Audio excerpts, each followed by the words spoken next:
ৰাইজৰ দলৰ যুৱ সংগঠন জাতীয় যুৱ বাহিনীৰ শিৱসাগৰ সমষ্টি সমিতিখন আজি গঠন কৰা হয়। শিৱসাগৰ KPM হলত অনুষ্ঠিত বিশেষ সাধাৰণ সভাত সমিতিখন গঠন কৰাৰ লগতে জাতীয় যুৱ বাহিনীৰ জিলা সমিতিখনৰো সম্প্ৰসাৰণ কৰে। পাৰ্থ গগৈ সভাপতি ৰাতুল খাউণ্ড কাৰ্যকৰী সভাপতি হিচাপে লৈ 50জনীয়া জাতীয় যুৱ বাহিনীৰ শিৱসাগৰ সমষ্টি সমিতিখন গঠন কৰে। ৰাইজৰ দলৰ কেন্দ্ৰীয় কাৰ্যকৰী সভাপতি ৰঞ্জিত তামুলী, জিলা সভাপতি মুনীন্দ্ৰ লাহনকে ধৰি বহু সংখ্যক বিষয়ববীয়া উপস্থিত থকা জাতীয় যুৱ বাহিনীৰ বিশেষ সাধাৰণ সভাৰ পিছত বিজেপি চৰকাৰৰ বিৰুদ্ধে সৰব হৈ পৰে সমষ্টি সভাপতি জিতু জ্যোতি গায়ন আৰু ধৈৰ্য কোঁৱৰ। বিশেষকৈ গৌ মাংস সম্পূৰ্ণ নিষিদ্ধ কৰি দেশৰ সংবিধান উলংঘা কৰা বুলি ক্ষোভ প্ৰকাশ কৰে জিতু জ্যোতি গায়নে। উন্নয়নমূলক কাম কৰাত চৰকাৰ ব্যৰ্থ হোৱাৰ বাবে গৌ মাংসক লৈ লাগি থকা বুলিও কটাক্ষ কৰে জিতু জ্যোতি গায়নে। অনুষ্ঠানত ধৈৰ্য কোঁৱৰ উপস্থিত থাকি মুখ্যমন্ত্ৰীক ফেচিষ্ট আখ্যাৰে সমালোচনা কৰে। ডক্টৰ হিমন্ত বিশ্ব শৰ্মাই কেৱল ধৰ্মক লৈ ৰাজনীতি কৰাটো গণতন্ত্ৰৰ বাবে ভাবুকি বুলি সমালোচনা কৰে ধৈৰ্য কোঁৱৰে।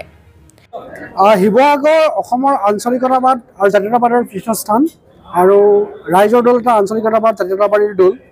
গতিকে আজি এটা আমাৰ ভাল খবৰ যে শিৱসাগৰ সমষ্টি কমিটিখন অতি শক্তিশালীভাৱে জাতীয় যুৱ বাহিনীৰ অতি শক্তিশালীভাৱে গঠন হৈছে আৰু এখন প্ৰায় 85জনীয়া এখন কমিটি গঠন হৈছে।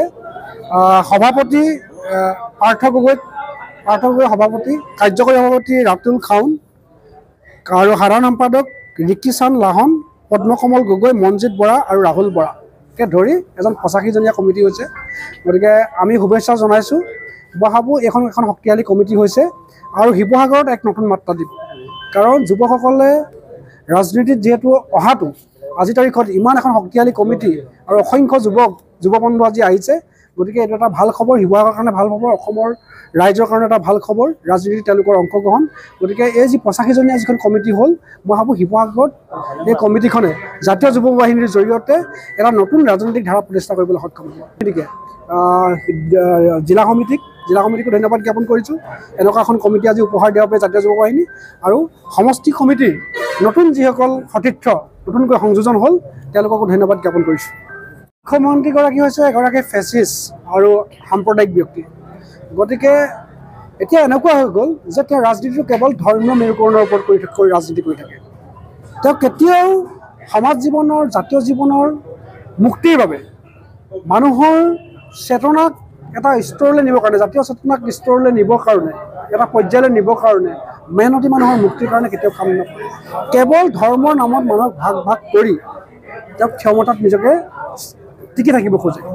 আজি যিটো কাম কৰিছে এইটো মই ভাবোঁ গৰিহণাযোগ্য। ভাৰতৰ সংবিধানে কেতিয়াও এইটো এলাউ কৰা নাই। কাৰণ মানুহে তেওঁ কি খাব, তেওঁ খাদ্য কি হ'ব, তেওঁ মানে জীৱন ধাৰণ কি ধৰণে তেওঁ চলিব সেইটো কেতিয়াও মুখ্যমন্ত্ৰীয়ে নিয়ন্ত্ৰণ কৰিব নোৱাৰে। গতিকে মুখ্যমন্ত্ৰী সেইটো ফেচিষ্ট। গতিকে কি খাব কি নাখাব, খাদ্যভাগ কি হ'ব তাৰ ওপৰত তেওঁ হেৰি কৰিছে। গতিকে তেনেকুৱা ফেচিষ্ট আৰু সাম্প্ৰদায়িক মুখ্যমন্ত্ৰী আচলতে অসমৰ জাতীয় জীৱৰ কাৰণে বিপদজনক। গতিকে আজি যিটো গৌ মাংসৰ ওপৰত যিটো তেওঁলোকে হেৰি কৰিছে সেইটো বিপদজনক কথা। মই ভাবোঁ এটা ধৰ্মীয় মেৰুকৰণ কৰিবৰ কাৰণে আমাৰ মানে বিভিন্ন ধৰ্মাৱলম্বী লোক, বিভিন্ন জাতি জনগোষ্ঠীৰ মাজত ভাগ কৰিবৰ কাৰণে তেওঁলোকে ষড়যন্ত্ৰ কৰিছে। এনেকুৱা ষড়যন্ত্ৰৰ পৰা বিৰত থাকিবৰ কাৰণে, আঁতৰি থাকিবৰ কাৰণে মই আহ্বান জনাইছোঁ। এইটো পঞ্চায়ত ৰাজনীতিৰ ৰাজনীতি।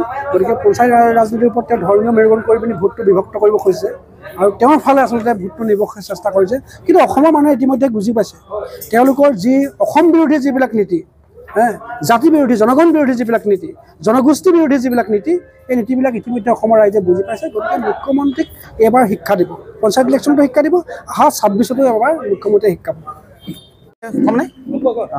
আপোনালোকে ইতিমধ্যে গম পাইছে বা এটা আমাৰ কাৰণে এটা গুৰুত্বপূৰ্ণ মুহূৰ্ত বুলি আমি কৈ আহিছোঁ যে আজিৰ দিনটোত আমাৰ জিলা সমিতিখন, আমাৰ জাতীয় যুৱ বাহিনী অৰ্থাৎ ৰাইজৰ দলৰ যিটো মানে যুৱ সংগঠন আছে তাৰ আমি জিলা সমিতিখন আমি বহল কৰিছোঁ। আৰু দ্বিতীয় কথাটো হ'ল আমাৰ সমষ্টি সমিতিখন আজি গঠন কৰিছোঁ। আমাৰ কাৰণে এটা গুৰুত্বপূৰ্ণ এই ঐতিহাসিক যি আমাৰ কালীপ্ৰসাদ মেমৰিয়েল KP চাৰিআলিত অৱস্থিত, শিৱসাগৰ মাজমজিয়াত অৱস্থিত এই KPM হলত আজি আমি এই যুৱ বাহিনীৰ এই ইউথ কমিটিখন আমি গঠন কৰিছোঁ। তাত আমি বিশেষকৈ জিলাখনৰ আমি আমি সম্প্ৰসাৰণ কৰিছোঁ হিমান্ত ফুকন ছবিৰ আহমেদ আৰু আবিদ আলীক আমি ভাইচ প্ৰেচিডেণ্টলৈ উন্নীত কৰিছোঁ আগতে আৰু তেখেতৰ দুজনক আমি নতুনকৈ দায়িত্ব দিছোঁ আৰু জেনেৰেল ছেক্ৰেটাৰী হিচাপে ধনজিৎ গগৈক আমি জিলা সমিতিৰ ধনজিৎ নতুনকৈ আমি তেখেতক দায়িত্ব অৰ্পণ কৰিছোঁ ঠিক সেইদৰে এইখন আমি বহল কৰিছোঁ আৰু সমষ্টি সমিতিখনত আমি আজি নতুনকৈ গঠন কৰিছোঁ আৰু তাক আমি 50জনীয়া এখন কমিটি গঠন কৰিছোঁ তাতে পাৰ্থ গগৈ সভাপতি আৰু কাৰ্যকৰী সভাপতি ৰাতুল খাউন